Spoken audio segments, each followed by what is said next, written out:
ఎందరో యువకుల ప్రాణాలు బలికుంటున్న బెట్టింగ్ యాప్లపై నిషేధం విధిస్తూ కేంద్రం తీసుకొచ్చిన చట్టాన్ని ఉమ్మడి మహబూబ్ నగర్ జిల్లా ప్రజలు స్వాగతిస్తున్నారు. కేంద్రం బెట్టింగ్ యాప్స్ పై నిషేధం విధించడం శుభ పరిణామమని చెప్పుకొచ్చారు. నిషేధానికి పరిమితం కాకుండా క్షేత్రస్థాయిలో కూడా నిర్వహణ జరగకుండా చర్యలు చేపట్టాల్సిన అవసరం ఉందని కోరుతున్నారు. బెట్టింగ్ యాప్స్ నిషేధంపై మరింత సమాచారం మా ప్రతినిధి నరేంద్రచారి అందిస్తారు.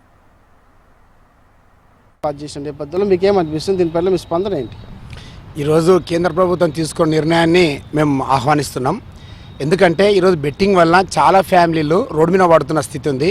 ప్రధానంగా యువకులు ఈరోజు బీటెక్, ఎంటెక్ పెద్ద చదువుకున్న వాళ్ళంతా కూడా ఈ చదువుల కంటే కూడా బెట్టింగ్లో పడడం వల్ల పిల్లల యొక్క కనీస అవసరాలు తీర్చుకోవడానికి ఈ యొక్క బెట్టింగ్ యాప్ వల్ల లాభాలు వస్తున్నామని, వాళ్ళ అవసరాలు తీరుతున్నామని చెప్పేసి లక్షలు అప్పులు చేసి వాళ్ళ ఫ్యామిలీలను తెలియకుండానే అప్పులు చేసి వాళ్ళ మీద ఈఎంఐలు అవి కట్టి లాస్ట్కు ఆత్మహత్యలు చేసుకున్న స్థితి ఉంది. అట్లా దేవరకర మండలంలో దాదాపు ఒక 3 ఆత్మహత్య చేసుకోవడం జరిగింది ఈ మధ్యలో, ఈ 2024 సంవత్సరంలో. అంటే ఇటువంటి మన లెక్కలోకి వచ్చినవి ఉన్నాయి. ఇంకా చాలామంది దానికి నిర్ణీత భావానికి గురై ఆత్మహత్యలకు దగ్గరకు పోయి వాళ్ళ ఫ్యామిలీ ఆస్తులు మాత్రం అమ్ముకుంటున్న స్థితి ఉంది. కాబట్టి అసలు ఈ బెట్టింగ్ యాప్ వల్ల నిజానికి ఆ బెట్టింగ్ తయారు చేసిన వాళ్ళకి లాభం ఉండొచ్చాం, కానీ దాని నుంచి చట్ట వ్యతిరేకమైన చర్య ఇది ఉంది. దీనివల్ల ఒక రకంగా హత్య చేయడమే తప్ప ఈ బెట్టింగ్ యాప్లు తయారు చేసిన వాళ్ళ మీద కూడా తక్షణమే చర్యలు తీసుకోవాలి. ఆ యాప్ ఎక్కడైతే క్రియేట్ అయిందో వాళ్ళ మీద కూడా చట్టబద్ధంగా యాక్షన్ తీసుకోవాలి. ఈ నష్టపోయిన ఎవరైతే చనిపోయినరో వాళ్ళందరూ కూడా లెక్కలో తీసుకొని వాళ్ళ కుటుంబాలని ఆదుకోవాలి. అప్పుడే కానీ ఈ బెట్టింగ్ యాప్లు లేకుంటే రేపు రాబోయే కాలంలో లొడోగామ్లు కావచ్చు, ప్యాక్ ఆట కావచ్చు, ఇవల్ల కూడా వీటన్నిటిని నిషేధిస్తేనే తప్ప ఈరోజు ప్రజలు కనీసం తమ సురక్షితంగా ఉంటారు. కాబట్టి అట్లా ఉండే పరిస్థితి తీసుకురావాలనేది ఈరోజు కేంద్ర గవర్నమెంట్ తీసుకొచ్చిన ఈ యొక్క బిల్లు ఏదైతుందో దాన్ని మేము ఆహ్వానిస్తూ ఉన్నాం. మీరు చెప్పండి, ఇప్పటికే మహబూబ్నగర్ జిల్లాతో పాటు ఉమ్మడి జిల్లాతో పాటు తెలంగాణలో కూడా దాదాపు 50 మంది వరకు చనిపోయిన పరిస్థితి. ఈ బెట్టింగ్ యాప్స్ రద్దు అంటే పూర్తి స్థాయిలో బిల్లును కేంద్ర ప్రభుత్వం అంటే ఈ బెట్టింగ్ యాప్స్ను కూడా నిషేధించడం పట్ల మీరు ఏమనిపిస్తుంది? తెలంగాణ ఉద్యమకారునిగా కేంద్ర ప్రభుత్వము ఉభయ సభలు కూడా ఈ బెట్టింగ్ యాప్స్ను నిషేధిస్తూ బిల్లు తీసుకురావడము మేము చాలా సంతోషం వ్యక్తం చేస్తున్నాము. కాకుంటే చేతులు కాలినాక ఆకులు పట్టుకునే సంతంగా ఉంది ఇది. ఎంతోమంది దేశవ్యాప్తంగా మంచి భవిష్యత్తు ఉన్నటువంటి బీటెక్లు, ఎంటెక్లు, ఇంజనీరింగ్లు చదివి తల్లిదండ్రులను రేపు వృద్ధాప్యంలో మంచిగా చూసుకొని సాకే పిల్లలు కూడా ఈ టెక్నాలజీ వల్ల ఈ యాప్లకు లోన్ అయిపోయి ఎంతోమంది బెట్టింగ్లు ఆడి సూసైడ్ చేసుకొని ఆత్మహత్యలు చేసుకున్నారు. ఇక్కడ మహబూబ్ నగర్ పట్టణంలో చూస్తే చాలామంది ఒక 5-6 మంది యువకులు మంచి చదువుకున్న పిల్లలు చనిపోయినరు. ఈ చనిపోయిన తర్వాత ఈ మీడియా ఏదైతే వైరల్ చేసి ప్రజలు ఈ విధంగా చనిపోతున్నారు ఈ యాప్స్ వల్ల బయటికి తీసుకొచ్చిన తర్వాత ప్రభుత్వం స్పందించడము శోచనీయము. ఏదేమైనా సరే ఇప్పటికి కూడా ఈ బిల్లు తీసుకురావడం మేము వ్యక్తం చేస్తున్నాం, సంతోషం వ్యక్తం చేస్తున్నాము. ఇంకా కాకపోతే ఈ బెట్టింగ్ యాప్స్ని సెలబ్రిటీలు అనే వాళ్ళు దీన్ని ప్రమోట్ చేసిర్రు. ఇప్పుడు మంచు లక్ష్మి కానీ, ఆయన ప్రకాష్ రాజ్ కానీ ఇలాంటి వాళ్ళు చాలామంది ఉన్నారు. రానా ఇలాంటి వాళ్ళు ప్రమోట్ చేసిన తర్వాత చాలామంది ప్రాణాలు పోయిన తర్వాత వాళ్ళకు నోటీసులు ఇచ్చి వాళ్ళు ఎంక్వైరీకి పిలిచినప్పుడు వాళ్ళు ఏం చెప్తున్నారంటే మాకు ఇది యాప్స్ అని తెలియదు, తప్పైంది, క్షమించండి అంటారు. అంటే వాళ్ళని క్షమిస్తే పోయిన ప్రాణాలు తిరిగి వస్తాయా?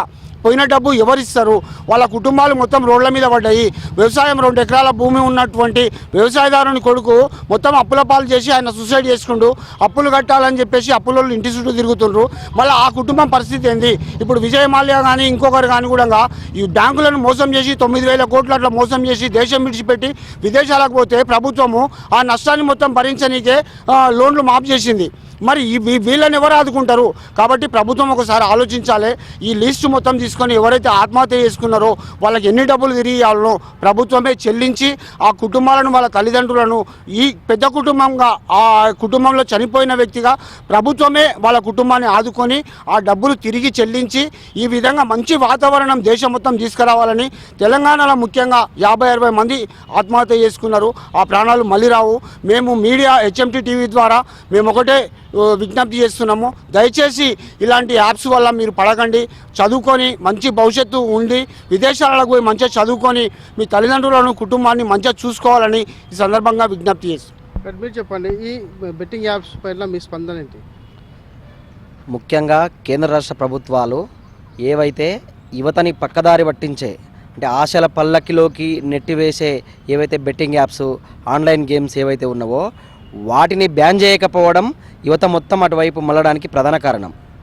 ప్రభుత్వాలకు లేదా పై స్థాయిలో ఉన్న ఉన్నతాధికారులకు ఈ యాప్ల సంగతి తెలియదనేది ఏం కాదు, అందరికీ తెలుసు. ఇందులో ప్రముఖుల పాత్రలు కూడా ఉండవనేది స్పష్టంగా అర్థమవుతూ ఉన్నది. సినీ ఇండస్ట్రీలో లేదా యూట్యూబర్లు వాళ్ళంతా కూడా ఇన్ఫ్లుయెన్స్ తోటి దీన్ని ప్రచారం చేయడం వల్ల మామూలుగా ఐటీ రంగంలో ఉన్న విద్యార్థులు దాదాపు వాళ్ళ అవసరాల కోసం ఈ యాప్స్లో మేము గేమ్స్ ఆడితే మాకు డబ్బులు వస్తావనే దాంతో చాలామంది లక్షల రూపాయలు పోగొట్టుకున్నటువంటి పరిస్థితి మనం చూసినాం. ప్రాణాలు కూడా పోయినటువంటి పరిస్థితి మనం చూసినాం. తల్లిదండ్రుల అకౌంట్లకు లింకు చేయడం వల్ల లక్షలాది రూపాయలు పోగొట్టుకొని ఎవరికి చెప్పుకోలేక మానసికంగా కృంగిపోయి ఆత్మహత్యల బారిన పడినటువంటి సంఖ్య అనేకాలు ఉన్నాయి. కానీ ఈ ప్రభుత్వాలు ఆ యాప్స్కి సంబంధించిన ఎవరైతే యజమానులు ఉంటారో ఇప్పటికీ వాళ్ళని పట్టుకొని నిర్బంధించినటువంటి పరిస్థితి లేదు, వాటిని బ్యాన్ చేసినటువంటి పరిస్థితి లేదు. నిజంగా ఇప్పటికే కేంద్ర రాష్ట్ర ప్రభుత్వాలు స్పందించడం, దాన్ని బ్యాన్ చేస్తాం అనడం మంచి పరిణామమే, దాన్ని స్వాగతిస్తున్నాం. కానీ ప్రాక్టికల్గా గ్రౌండ్ లెవెల్లో ఏం జరుగుతుందో అనేది కూడా రిపోర్ట్ తీసుకోకపోవడం అనేది దారుణమైన విషయం.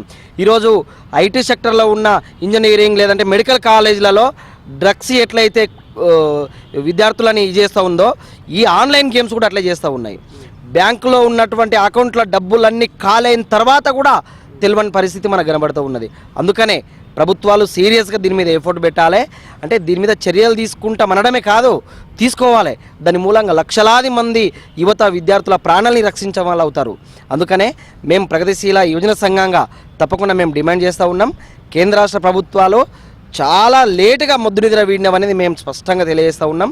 చాలామంది ప్రాణాలు పోయిన తర్వాత వీళ్ళు మేల్కొన్నారని కూడా మేము తెలియజేస్తూ ఉన్నాం.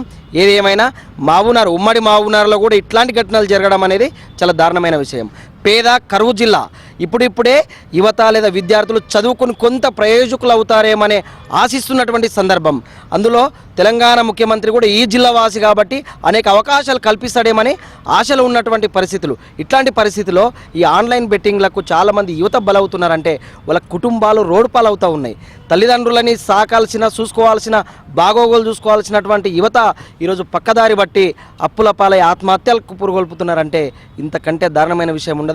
అందుకే కేంద్ర రాష్ట్ర ప్రభుత్వాలు వీటిపై చాలా సీరియస్గా యాక్షన్ తీసుకోవాల్సినటువంటి ఆవశ్యకత ఉంది.